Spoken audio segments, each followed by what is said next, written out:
Welcome, everybody. I'm excited to start this webinar. We've been planning it here for a little while, and I'm really thrilled to introduce you to our guest speaker today. He is a wonderful surrogacy and egg donation attorney here in Illinois, Brian Ferrante. He works very closely with intended parents, gestational carriers, and egg donors through the entire process of drafting and negotiating the direct agreements for those candidates. So today we're going to speak about the unfortunate Roe v. Wade case. As we all know, there's a lot of information, a lot of scary tactics that are going around in our field, and so it's really important. We feel that having an attorney here on this webinar to really provide a sense of comfort for our intended parents and our gestational carriers moving forward. So Ryan, I'm going to leave this to you, and I will certainly interject. Great. 5 questions, but we're excited to hear from you. Great, thanks a lot, Staci. As Staci mentioned, I am an assisted reproduction attorney based in Chicago, but this is not just a professional endeavor for me. I too was an intended parent myself before I abandoned boring old corporate tax law. And so I started my own practice to advance these very matters. I have 2 children that were carried by a gestational surrogate. Eddie is almost 5 and Josie's 15 months. Both carried by a surrogate for whom my wife, Lindsay, and I are eternally grateful. So I can imagine that in this audience, there are some intended parents. And so I once sat where you were, and I can empathize with some of the concerns that you may have as a result of what happened a couple of weeks ago, okay? So as you're gonna hear today from me, there are still a lot of unknowns about the impact of the opinion in the Dobbs case, which is the opinion that was released a couple of weeks ago. And we may not have all the answers right now, but I can share what I know right now, okay? Let's get one thing out of the way so we don't have to keep coming back to this. This isn't great news. Let's get that out of the way. It's not great news. I'm not going to sugarcoat it and say that everything's going to be just fine. Lawyers, if you know them, always tend to think about the worst case scenarios, as they should, because if there's a greater than 0 chance of an occurrence of something, then we need to be able to advise our clients. So you'll hear some worst case scenarios, and you will continue to hear them after this call from more people than me. But it's not all bad news. Remember that. Everyone here should talk to a lawyer in your state about what all of this means and how your own state is reacting, as you're going to hear from me in a little bit. But something else I really want to focus on in this discussion, and that is, I've been thinking about something said to me earlier in my career, which is that there is no substitute for a genuine lack of preparation. So here we go. We need to be prepared for what could come next. And that's what I hope is the big takeaway here, okay? So anytime I have a conversation like this, I always think it's really important to sort of lay a foundation for a conversation like this that has so much nuance to it, okay? There's a lot of details, and there are changes in specific jurisdictions, whether they've occurred already or we anticipate them occurring in the future. That makes it so a common understanding at a high level best serves these discussions, okay? And for this audience, I think the best way to break that down is to understand really where we were first, what happened, and what do we know now, okay? It happened so quickly. It happened so quickly. Boom. I mean, right. Of course, yes, we had the draft opinion, but I think, most people were holding out hope that that was just some bizarre leak. Didn't turn out that way. So first, where were we? We certainly don't have the time here to tell the story of the Supreme Court, but briefly, since the Supreme Court's decision in 1973, in the case of Roe v. Wade, it has been held that there is a constitutional protection of the right to an abortion, okay? I don't want to get too far into the weeds here, but if you don't know this, there's nothing in the text of the Constitution that specifically states that it protects the right to an abortion. And that's because it was written 200 years ago, right? So in Roe v. Wade, that constitutional protection trying not to bore you here, of the right to an abortion was provided through an analysis of the 14th Amendment. You're going to keep hearing about the 14th Amendment over and over and over again when you hear about Dobbs, okay? The 14th Amendment, the 14th Amendment to the Constitution, and it was founded in the form of a fundamental right to privacy, another phrase you're going to hear quite often, turning on this word liberty in the due process clause of the 14th Amendment, okay? I promise I will not turn this into a constitutional law class, but just know that constitutional protections for an abortion was implicit in the right to privacy. And that right has been protected for 50 years, okay? I think, Ryan, where a lot of people really are confused just throughout the world, whether it's third-party reproduction or not, is just then if that's the case and there was that protection in place, how did this all come about? So I think that's where a lot of the confusion really lies. Great. So what happened, right? The makeup of the court was such that they decided to hear a case, the Mississippi case of Dobbs versus Jackson Women's Health Organization, okay? When they released their opinion in this case in June, not only did they uphold a Mississippi law that banned abortion after the 15th week of gestation in Mississippi, they went even further, okay? They took a closer look at Roe v. Wade and Planned Parenthood versus Casey, which is another landmark case. These are the two landmark cases that confirmed and upheld in the past the constitutional right for women to access abortion and make decisions about their pregnancies. So in the Dobbs opinion, this recent opinion, they ruled that there is no longer a constitutional protection for abortion. No such constitutional right exists. But this is the important point. The question that people ask all the time is, did they ban abortion? The answer to that is no. They did not ban abortion. They only answered that one question, which is whether or not there was a constitutional protection for abortion. So what they said at a high level was that the United States Constitution does not provide that protection, okay? I mentioned that this right was found in the inherent right to privacy in the due process clause of the 14th Amendment. So if overturning Roe didn't ban abortion, what was the impact? What were the consequences of that? What did it do, okay? So here comes another amendment. I promise I'm not going to spend too much more time on the law.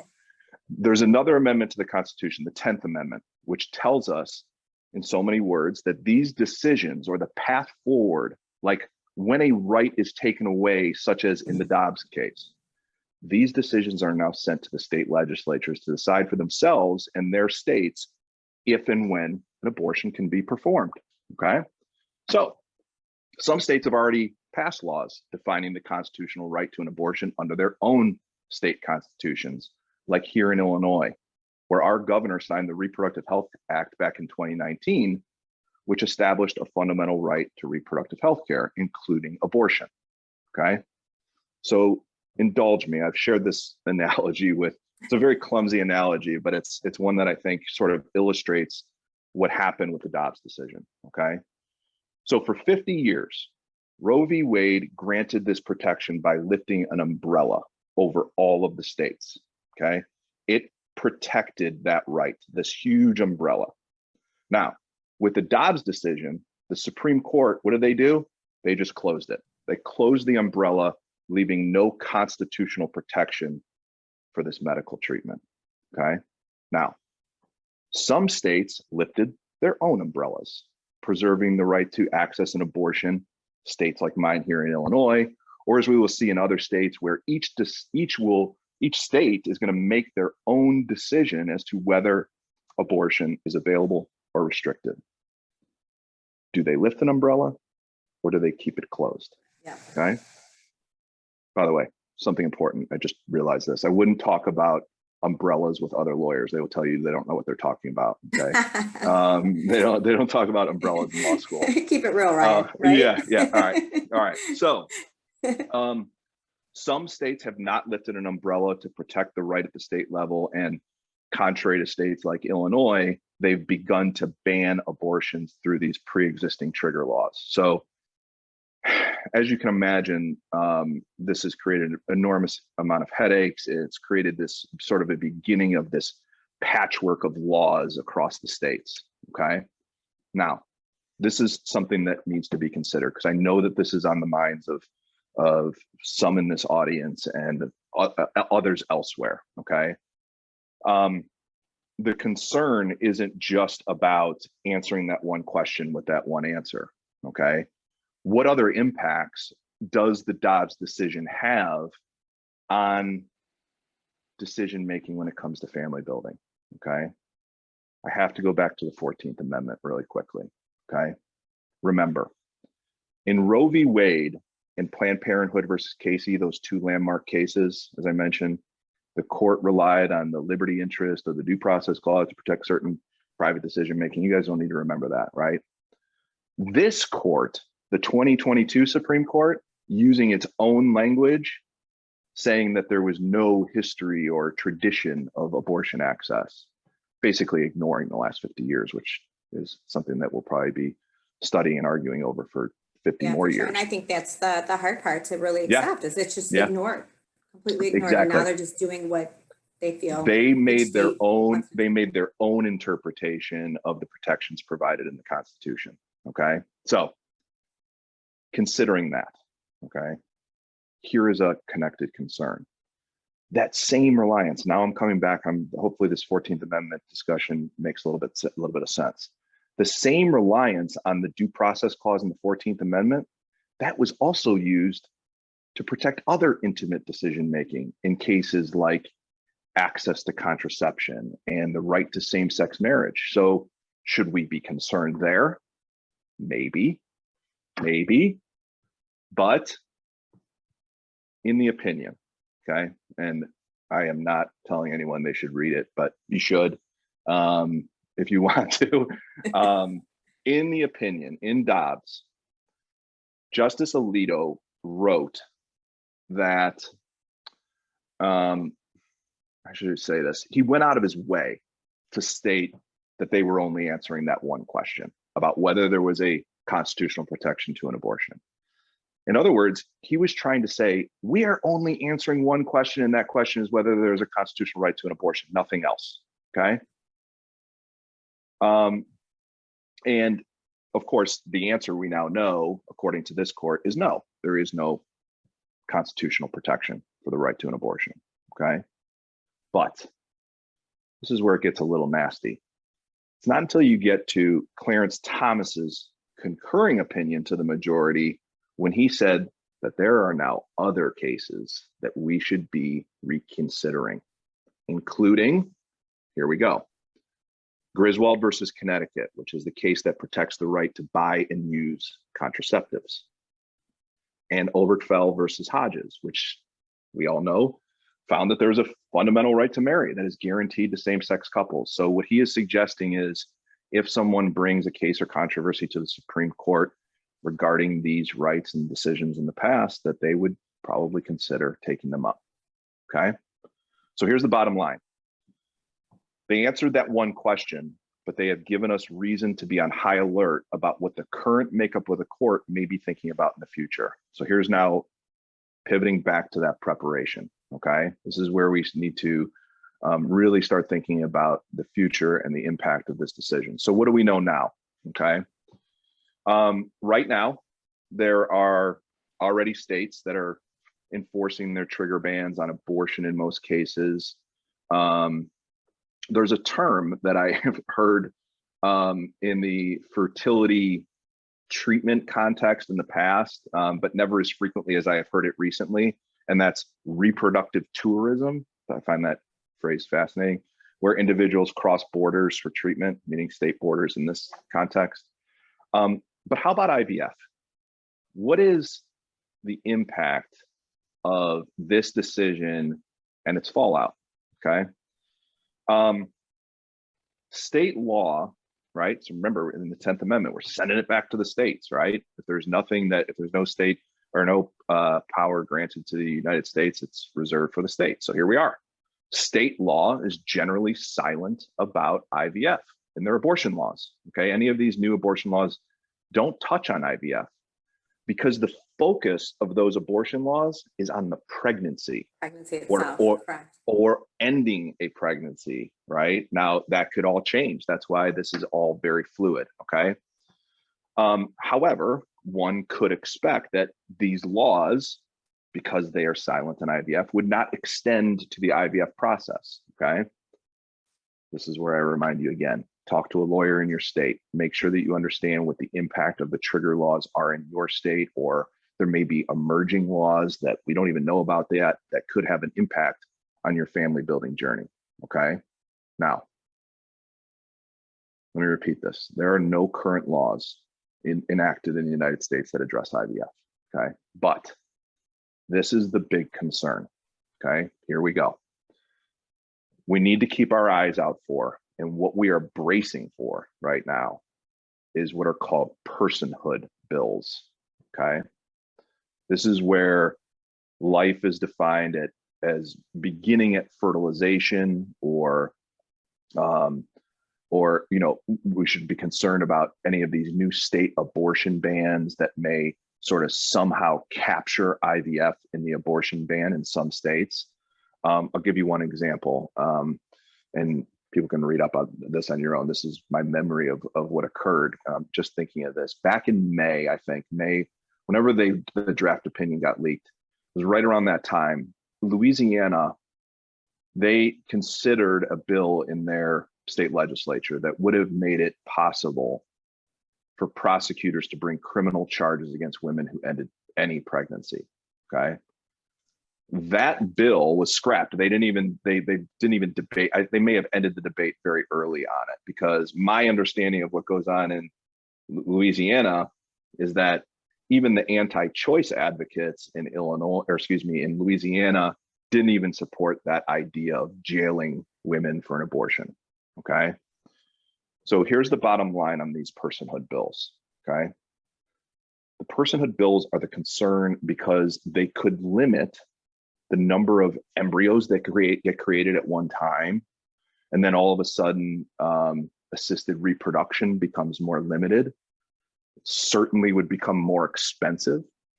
And access to treatment becomes more difficult. I mean, this is something that's near and dear to my heart, is the access to treatment and expanding access to treatment. And so any measures that would be taken in 2022 to restrict or limit access to treatment just doesn't seem like it would be possible. But here we are.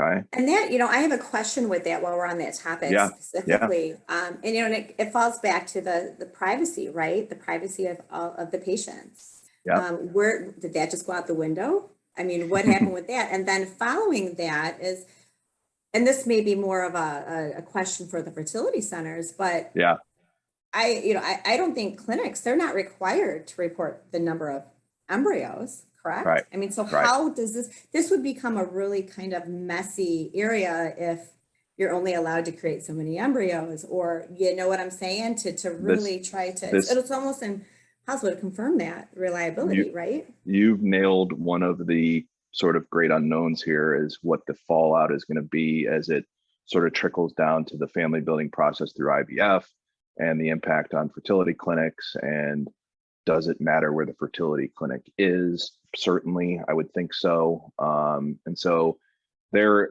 right to privacy, right? Trust me. Let's get one thing out of the way. I agree that should be between the doctor and a patient about medical decisions regarding a woman's health. And the last thing you want is for another lawyer weighing in on that, right? And so we've already heard from 6 that don't think so. Right. But you ask that's a really good question, because I think that what a lot of people here might be really concerned about, and there is a connection, is what's the immediate impact on surrogacy, right? How does surrogacy get immediately impacted based on what is happening on July 13th, 2022, okay?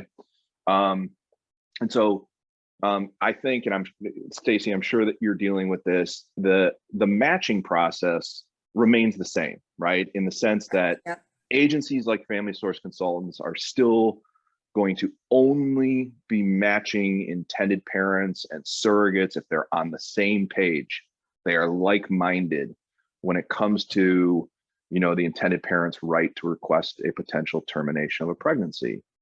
And then ultimately relying on a physician's advice about whether or not a termination procedure should be performed. Right, and safely, the safe way to obviously perform these medical procedures. And that's really where it falls, where it should be. That's And right. I think, surrogacy or just IVF, for sure, the termination factor, it's scary Yeah. because just as you had mentioned, the laws really haven't, I guess, counted for the IVF piece, more so the pregnancy.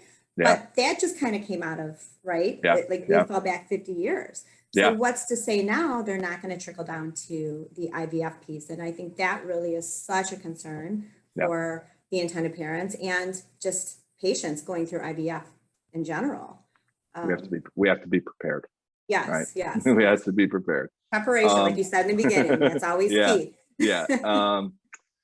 Yeah. So, the physician's advice, we shouldn't be intervening in a doctor-patient relationship. Lawyers and politicians, this is personal opinion, should be staying out of those decisions, but I digress, right? Another thing about surrogacy, beyond the matching phase, we want to match like-minded people so that like-minded parties, so that we're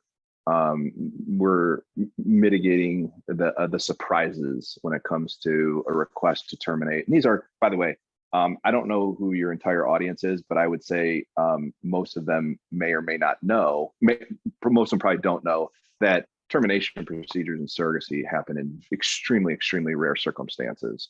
I was going to chime in and say, obviously, going through this process, the last thing they really want to do is have to terminate a pregnancy. So That's right. I think in almost That's 60 right. years, it's probably affected our agency maybe less than 5 times.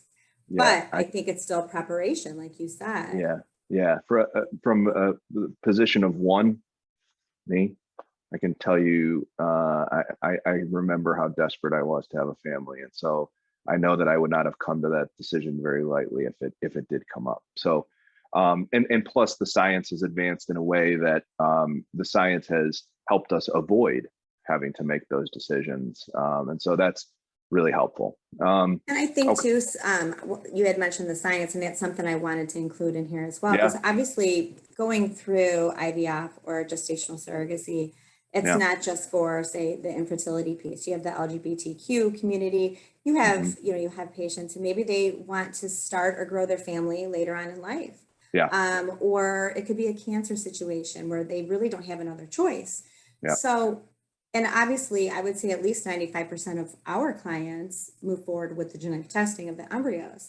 So I think this is also a really concerning point for intended parents going through the process is what if they do start, really attacking more so the embryo stage versus the pregnancy. And I think that's what is really scary to a lot of, our audience.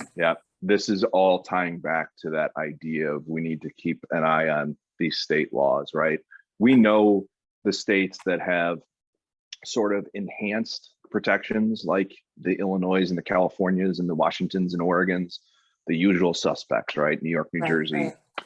But so when we start to hear, and it may be disguised under some other name, but when we start to hear about personhood bills, that's when we start to think about the impact on the fertility clinic, right? And on the cryopreservation of embryos, and how many embryos can we have stored? Is it going to impact that? Do these become questions?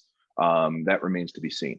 Okay, and so there's other impacts on surrogacy itself, right? A very important one, an obvious one, I should say, is that in surrogacy arrangements, we're still going to include, the lawyers are still going to include provisions in the gestational surrogacy agreements contemplating the possibility that a surrogate may have to travel, if necessary, to another state where it is safe and legal to have the procedure performed. Okay. So this is, I'm gonna have to think about this, but there is a constitutional right to travel. Sounds familiar, right? Well, we have a constitutional right to that, right? And so we just expect that that's going to remain. but here we go again. Oh, he's our hope, right? Yeah, here we go again. The minority opinion, you know, the Sotomayor, the Kagan, Breyer opinion. They did ask this question. They said, and I'm paraphrasing, but this is the way I read it out in my head. Hey, majority, while we're on the topic, can a state bar women from traveling to another state to obtain an abortion? Right. And so I think they sort of answered their own question, and they said, no, of course not. Women can't be barred from traveling for those purposes because the Constitution protects travel and interstate commerce. And so there's not as much confidence in those words, Constitution protects, as there was 3 weeks ago. Right? Right. Yeah. Okay. But let me just follow up on that point, because I do know that the majority also addressed this point about travel. Kavanaugh addressed it in a way where he said that this should not, let me think about it. What did he say?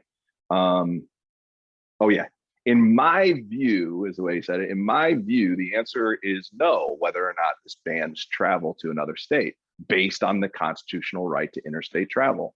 Another thing that the minority discussed was the disproportionate impact of forcing people to travel, because it disproportionately impacts those who don't have the means to travel to have a procedure done, right?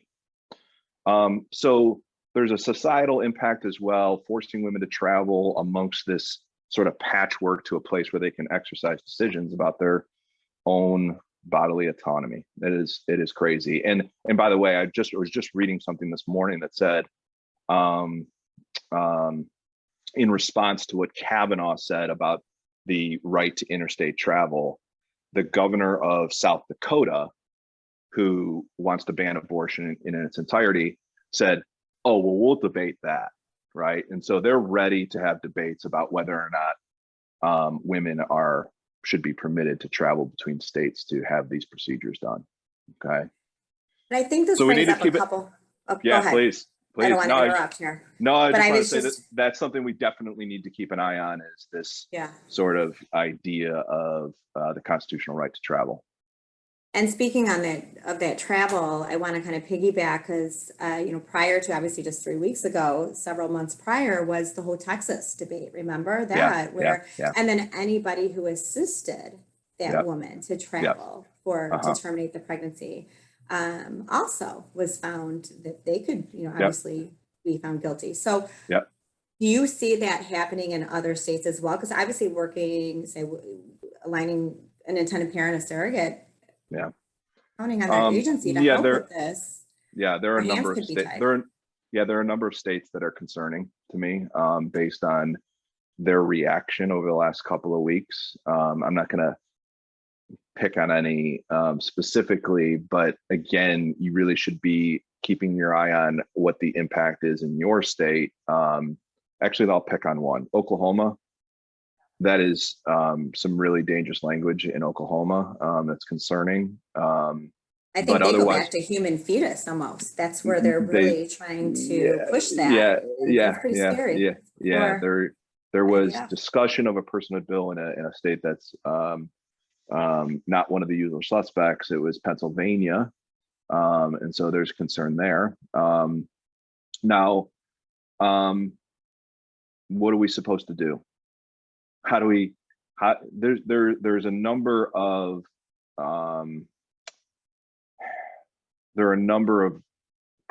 solutions. Okay. There are organizations and there are associations that are organizing the fight at the state level against these personhood bills that could have a really devastating impact on IVF. Okay. Find them, support them, talk to your lawyer in your state, or the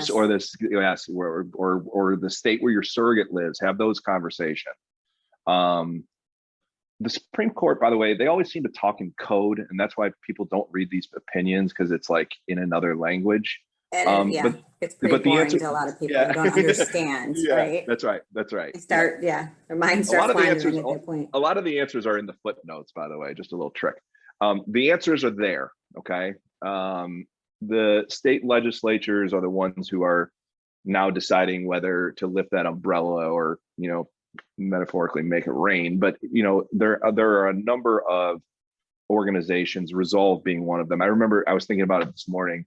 I can't remember who said it to me, but they said, you know what? Nobody fights personhood bills the way Resolve fights personhood bills. I was like, oh yeah, that makes a lot of sense to me.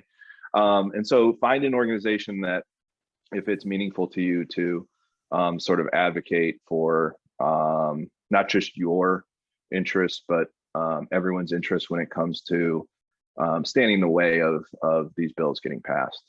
There are ways to stop them. So, and to back up a little bit, yeah, please. If you don't mind, just to back up a little bit, you did touch on, obviously, the matching process, right? So Yeah. obviously the termination, all of that is fully discussed before even a match is confirmed. So just for the audience to understand as well, we've always, or the attorneys have always drafted those contracts, direct agreements, where the termination is, the language is in there, so it's protected. Can you share now, moving forward, have attorneys decided to, have you added more language? Have you found the need now because of this? Have you had to change anything with those agreements? Yeah, I mean, you certainly can't say that a gestational surrogate has a constitutional right anymore. That's and so been out the window, right? Yeah, that's been out the window. So you have to sort of get creative there. But many months ago, many lawyers that I work with, all of them were doing this, which was including a clause in the contract that states that the gestational surrogate would be willing to travel to another state to have a termination procedure if it was safe and legal in another state, not in hers. Okay. And so this assumes that we're talking about a match where the intended parents request the termination, and then the gestational surrogate has previously shared her intent in the contract to defer to the intended parents' request regarding those potential terminations. But yeah, there are definitely moving pieces when it comes to any discussion about termination or selective reduction, because some of it's just not valid language anymore, right? It's just not right to say that she has the constitutional right. She may have a state constitutional right, but it's not a blanket statement anymore. And it's constantly changing as well. And it's constantly changing. Yeah. I think that, obviously there's so much unfortunate about this, but definitely when intended parents go through this process, there's already so much anxiety, right? It's stressful. It's expensive, all of that, right? And then, so if they did have to make this decision, that's just, it just piles up, because then you have, let's talk finances, financial, the cost of, the surrogate traveling to another state. Right. And then what goes, there's lost wages, childcare, all of, the invasive procedure fees, and it just adds up. And it's just, obviously, as we would all agree, it's not fair. Yeah. For all the surrogates, any potential gestational surrogates that are on this call, just know that everything that we just talked about will always say at the intended parent's expense. Yes, always. And so you're not going to have to make that decision on your own. You're going to make it with the intended parents, with the intended parent support, with the support of the agency.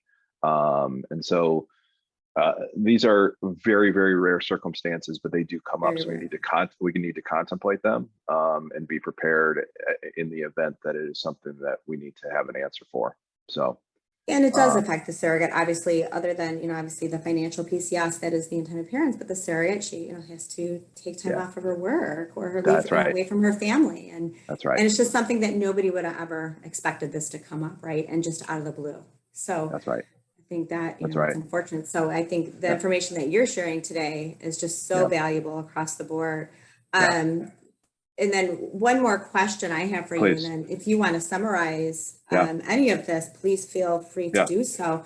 Do you feel that now the states who allow termination abortion, do you feel those are going to be the states that really are going to be the, obviously the most valued states in intended parents' eyes to match with the surrogate from those states?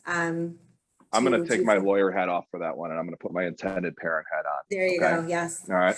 I'm going to tell you that from my perspective as an intended parent, it's obviously not just my decision. It's my wife and my decision about whether or not a match is a good fit for us. And I think that our collective thought on the match process would be, in this environment, would be, let's look at some of those states that are sort of friendly to termination versus matching with someone where we may have to make a decision about travel, and maybe the travel would be banned. I just don't know. I'm being honest about my perspective as an intended parent, what I would be thinking about. Now, some others may have a much higher risk tolerance and they don't care, and they're they may meet someone and say, I don't care where she lives, she's fantastic and she's a perfect fit for us, right? It shouldn't matter where she lives. And that's also fine. But as long as you are prepared, right? You need to understand what the possible outcomes are here and what the solutions or the remedies are in those very specific circumstances. Right. And this could even trickle down to the fertility center itself as well, working with the fertility center in one of those states. Yeah. So it's that's when we start to get into that discussion about the personhood bills again, and whether or not there's a intended or unintended consequence on the fertility clinics. But that would be to me a very deliberate attempt to limit what the fertility center could do. I don't know that anyone is that concerned about that yet, but we had a right taken away for the first time ever, so we'll see what happens. And really, really quickly too. And I did want to address, we have a few questions, but Please. Most of them we pretty much already covered with what we've discussed. But there was one, and we did touch on this a little bit, but does the overturn impact pregnancy of surrogate if abnormality discovered with fetus? So, and the answer is, I think this is going to depend on the state and what stage. Yeah, it's going to depend. There's some states only have the exception for the health of the mother. Not even in the event, this is outside the bounds of surrogacy, but not even, it doesn't even contemplate the possibility that there's an exception for rape or incest. And so that is in play. We've all seen the story about the 10-year-old girl who left Ohio because it was after 6 weeks and had to go to Indiana, which again would not seem to be the most logical place to seek refuge, right? But this is the country we're living in. And so again, that's just a demonstration of how the laws are going to be a patchwork across state lines for quite some time. Yeah, agreed. And again, with the states, with the laws changing and all the unknowns. So what would you say if you were to summarize this webinar for, from an intended parent perspective? Yeah, I would ask a lot of questions in the matching process about what's important to you.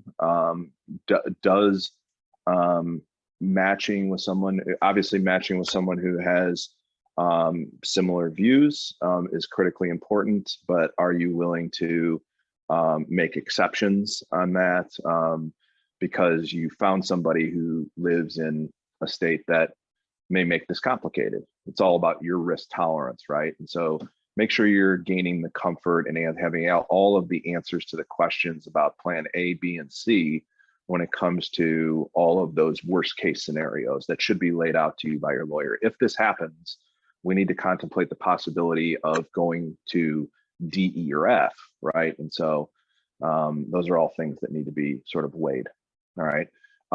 Now, keep an eye on state laws, keep an eye on your own state laws, keep an eye on the state laws of where your surrogate lives, once you know where she lives.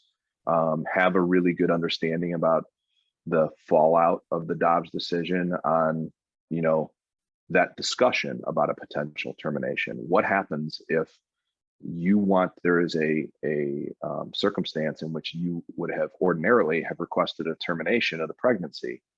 what's going to happen now? Does she have to travel? Can she do it in her own state? These are all questions that you should have answers to prior to an embryo transfer, prior to a match, really. And so just be very careful and make sure that you're speaking to somebody who has knowledge of the laws of the jurisdictions that are, have, sufficient connections to your arrangement. Yeah, very important. And the majority of the questions were from, it seems to be prospective intended parents. But I do want to ask, and I promise you this is the last one, I won't keep you much longer. I know we've gone over, but there was a specific question from a gestational surrogate, and I think it's important that we address that. Yeah. She asked, we had an order that identified the parents pre-birth, which showed I am not the mother, but the carrier. How does that affect the right to access of treatment? So they had an order that identified the parents pre-birth, which showed I am not the mother, but the carrier. Well, that's also, I'm curious what state and which, what was in the contract too. Did the parties agree? This all goes back to what was the party's intent prior to entering into the agreement? That order, and so does it impact, remember, surrogates need to remember. And this is Indiana, by the way. Okay, all right. Yeah. So what surrogates need to remember is that intended parents can't bar an intended parent from having a termination procedure. If there's an impact on her health, an imminent impact to her health or life, she can make that decision, right? And so that needs to be considered. And so order or not, you should still be able to make that decision if there's an imminent threat to your health or life. Okay. Of course, if time allows, you want to have a conversation with the intended parents, but you're the one. Is it Ashling? Ashling, yes. You're the one that has the conversation with the physician about proceeding with the termination. Okay. Right. You consult with the intended parents, right? Yeah. You consult with the intended parents, but you make the decision. Again, right. Actually, this is an extremely, extremely rare circumstance, but again, we need to contemplate it. So, and then it all falls down to the laws in each state now, right? That we were not expecting. So that's right.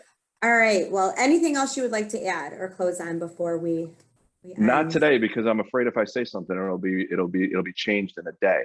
So maybe we do this again in the near future. Monthly, Ryan. Yeah. Do an update on this to talk about what has changed, and we can bring on experts in other jurisdictions too, and talk about what they're hearing, right? Because like I mentioned, Oklahoma, right. I only know what I hear, through media, right? Or through colleagues who are like, get a load of this, right? Right. And so there may be new information that becomes available as legislatures are reacting to this new power that they've been granted, right? And so we'll see.